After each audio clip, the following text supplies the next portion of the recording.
আমাৰ জন্মভূমি আজান ফকীৰৰ দেশ অসমৰ তথ্যৰ ওপৰত প্ৰস্তুত কৰা দ্বিতীয় খণ্ডৰ ভিডিঅ'লৈ মই মিণ্টু ডংলিয়ে আপোনালোকৰ আপোন চেনেল লাৰ্ণ এবাউট ফেক্টছলৈ স্বাগতম জনাইছো। আশা কৰিছো অসমৰ তথ্যৰ ওপৰত বনোৱা প্ৰথম ভিডিঅ'টো আপোনালোক সকলোৱে চাই ভাল পালে বুলি। আকৌ কিছুমান নতুন তথ্য লৈ আজিৰ ভিডিঅ'টো আৰম্ভ কৰিব ওলাইছো। ভিডিঅ'টো শেষলৈ চাই থাকক আৰু ইয়াৰ পৰা আপোনালোকে বহু কথা শিকিব পাৰিব বুলি আশা কৰিলো।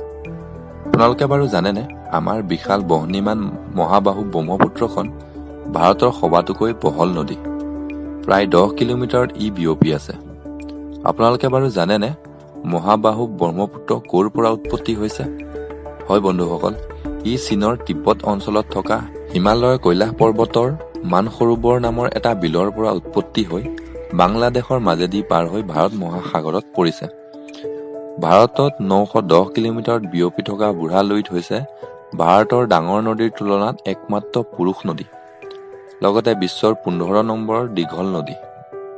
আপোনালোকে সকলোৱে জানে মহাবাহু ব্ৰহ্মপুত্ৰৰ ওপৰত অসমত 4খনকৈ সেতু আছে আৰু প্ৰথমে 1962 চনৰ এপ্ৰিল মাহত শৰাইঘাট সেতুক 1.4 কিলোমিটাৰত সাজি উলিয়াইছিল।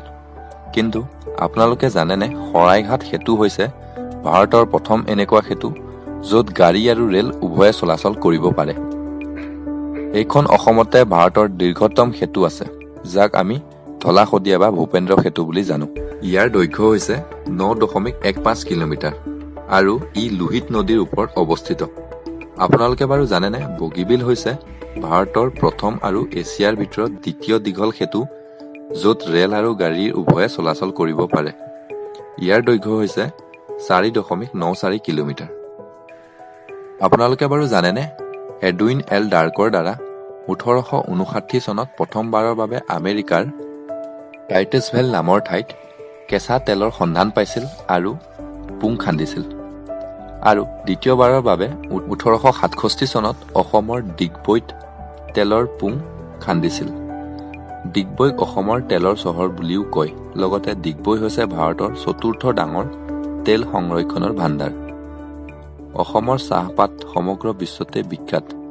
কিন্তু আপোনালোকে বাৰু জানেনে ভাৰতত 55% আৰু সমগ্ৰ বিশ্বত 16% চাহ অসমে যোগান ধৰি আহিছে।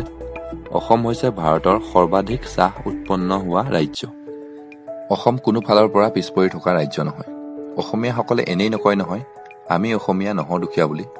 পেৰামিলিটাৰীৰ ক্ষেত্ৰত আছাম ৰাইফল হৈছে ভাৰতৰ প্ৰথম আৰু পুৰণি পেৰামিলিটাৰী ফ'ৰ্চ। ইয়াক 1835 চনত প্ৰথমে ব্ৰিটিছসকলৰ দ্বাৰা গঠন কৰা হৈছিল। আপোনালোকে বাৰু জানেনে জাগিৰোডৰ শুকান মাছৰ বজাৰখনে সমগ্ৰ এছিয়াতে শুকান মাছৰ যোগান ধৰি আহিছে? হয় বন্ধুসকল, ই হৈছে সমগ্ৰ এছিয়াৰ ভিতৰত ডাঙৰ শুকান মাছৰ বজাৰ। ইয়াৰ উপৰিও অসম হৈছে ভাৰতৰ দ্বিতীয় ডাঙৰ মৰাপাট উৎপাদন কৰা ৰাজ্য। অসম চৰকাৰে দিয়া তথ্য অনুসৰি 2018 আৰু 19 বৰ্ষত জনসাধাৰণৰ বছৰি আয় আছিল 87,078 টকা। আপোনালোকে বাৰু জানেনে অসমৰ আটাইতকৈ ডাঙৰ বিলটো ক'ত আছে? হয় বন্ধুসকল, ই কৰিমগঞ্জ জিলাত অৱস্থিত। কিন্তু আপোনালোকে বাৰু জানেনে ই হৈছে এছিয়াৰ ভিতৰতে দ্বিতীয় ডাঙৰ জলাভূমি। ই অসমত চোনবিল নামেৰে পৰিচিত। গুৱাহাটী চহৰৰ কাষতে থকা নীলাচল পৰ্বতত অৱস্থিত ভাৰতৰ বিখ্যাত কামাখ্যা মন্দিৰটো আমাৰ সকলোৰে পৰিচিত। কামাখ্যা দেৱাল হৈছে ভাৰতৰ ভিতৰতে পুৰণি দেৱাল। কিন্তু আপোনালোকে ইয়াৰ ৰহস্যৰ কথা বাৰু জানেনে? 51খন শক্তিপীঠৰ ভিতৰত এখন অন্যতম গুৰুত্বপূৰ্ণ পীঠ হৈছে কামাখ্যা মন্দিৰ, য'ত ইউনি পূজা কৰা হয়। কালী পুৰাণৰ আখ্যান মতে দক্ষৰ জীয়ৰী সতী পিতাৰ অনুমতি অবিহনে শিৱৰ লগত বিবাহ পাশত আবদ্ধ হোৱাত দক্ষ ৰজাই শিৱক ভাল পোৱা নাছিল। সেইকাৰণে এদিনাখন দক্ষ ৰজাই ঘৰত যজ্ঞ পাতিছিল। সেই যজ্ঞত শিৱক নিমন্ত্ৰণ কৰা নাছিল। তথাপিও সতীয়ে এই যজ্ঞত উপস্থিত হৈছিলগৈ। সতীক দেখি পিতৃয়ে শিৱক বহুত তুষ্কাৰ কৰিছিল আৰু সতীয়ে স্বামীৰ এনে অপমানক সহ্য কৰিব নোৱাৰি নিজৰ দেহ ত্যাগ কৰিছিল। শিৱই এই দুখ সহ্য কৰিব নোৱাৰি সতীৰ মৃতদেহ লৈ তাণ্ডৱ নৃত্য আৰম্ভ কৰিবলৈ ধৰিলে।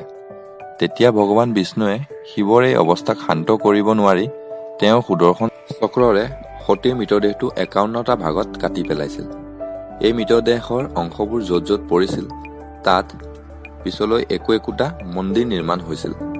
আমাৰ নীলাচল পৰ্বতত সতীৰ ইউনি অংশটো পৰিছিল। নীলাচল পৰ্বতৰ ওপৰত অৱস্থিত কামাখ্যা দেৱালয় হৈছে অসমৰ পৰ্যটকৰ মুখ্য আকৰ্ষণৰ স্থল। সমগ্ৰ অসমৰ ভিতৰত কামাখ্যা মন্দিৰত পৰ্যটকৰ আগমন বেছি। ইয়াত প্ৰত্যেক বছৰে আহাৰ মাহত অনুষ্ঠিত হোৱা অম্বুবাচী মেলালৈ সমগ্ৰ ভাৰতৰ পৰা প্ৰায় ৩ লাখৰ ওপৰত এই মেলালৈ ভক্তৰ আগমন হয়। আহাৰ মাহৰ ৭ তাৰিখৰ পৰা ৩ দিনৰ বাবে ইয়াৰ মূল দুৱাৰখন বন্ধ হৈ যায়। ৩ দিনৰ বাবে বন্ধ হৈ থকা সময়ত ইয়াত এখন উকা বস্ত্ৰ দিয়া হয়। এই বস্ত্ৰখন ইউনিৰ পৰা প্ৰবাহিত ৰক্তৰ দ্বাৰা ৰঙা হৈ থাকে। ইয়াক প্ৰসাদ হিচাপে দেৱীৰ আশীষ ল'বলৈ ভক্তগণে মুখ্য দুৱাৰ খোলালৈ আগ্ৰহেৰে বাট চাই থাকে। কামাখ্যা দেৱালয় পৃথিৱীৰ একমাত্ৰ দেৱালয় য'ত অম্বুবাচী মেলাৰ সময়ত ভক্তগণে ইউনিৰ পৰা প্ৰবাহিত ৰক্তৰে ভৰা বস্ত্ৰক প্ৰসাদ হিচাপে গ্ৰহণ কৰে। অসমৰ ভোট জলকীয়াৰ বিষয়ে সমগ্ৰ বিশ্বই জানে। অসমৰ শুৱালকুছিৰ পাটৰ মুগাৰ এৰী সূতা সমগ্ৰ ভাৰততে জনপ্ৰিয়। ইয়াৰ উপৰিও এইখন অসমতে হাতেৰে বোৱা বিশ্বৰ দীঘল গামোচাখন আছে। এইখন অসমতে ভাৰতৰ বিখ্যাত দৌৰবিদ আৰু বক্সাৰবিদৰ জন্ম হয়। এইখন অসমতেই বিশ্বজয়ী বিশ্ববিখ্যাত জুবিন গাৰ্গ, ভূপেন হাজৰিকাৰ দৰে দয়ালু লোকৰ জন্মস্থান। পৃথিৱীৰ আটাইতকৈ ডাঙৰ আৰু আটাইতকৈ সৰু নদীদ্বীপ এইখন অসমতেই আছে। বন্ধুসকল, আপোনালোকৰ জ্ঞাতাৰ্থে এটা কথা কওঁ যে মাজুলী হৈছে বিশ্বৰ ডাঙৰ নদীদ্বীপ, কিন্তু আপোনালোকে জানেনে ই ব্ৰহ্মপুত্ৰ নদীৰ বিপৰীতে সোৱণশিৰি আৰু ব্ৰহ্মপুত্ৰ নদীৰ মাজত অৱস্থিত। আমাৰ ৰাজ্য অসম বিভিন্ন জাতি জনজাতি সংস্কৃতিৰে পুষ্ট এখন মিলনৰ ভূমি। ইয়াৰ প্ৰকৃতি অতি মনোমোহা, প্ৰাকৃতিক সৌন্দৰ্যৰে পৰিপূৰ্ণ শংকৰ আজানৰ দেশ। এইখনেই হৈছে আমাৰ গৌৰৱৰ অসম। মই নিজকে অসমীয়া বুলি কৈ গৌৰৱ অনুভৱ কৰোঁ। প্ৰত্যেক অসমীয়াই যাতে ভিডিঅ'টো চাই তাৰ বাবে ভিডিঅ'টো শ্বেয়াৰ কৰিব আৰু ভিডিঅ'টো চাই কেনেকুৱা পালে কমেণ্ট কৰি নিশ্চয় জনাব। আজিৰ এই ভিডিঅ'টো ইমানতে সামৰণি মাৰি পুনৰ এক নতুন ফেক্টছ থকা ভিডিঅ' লৈ লগ পোৱাৰ আশাৰে আজিৰ এই ভিডিঅ'টো ইমানতে সামৰণি মাৰিলোঁ। ধন্যবাদ ফৰ ৱাচিং।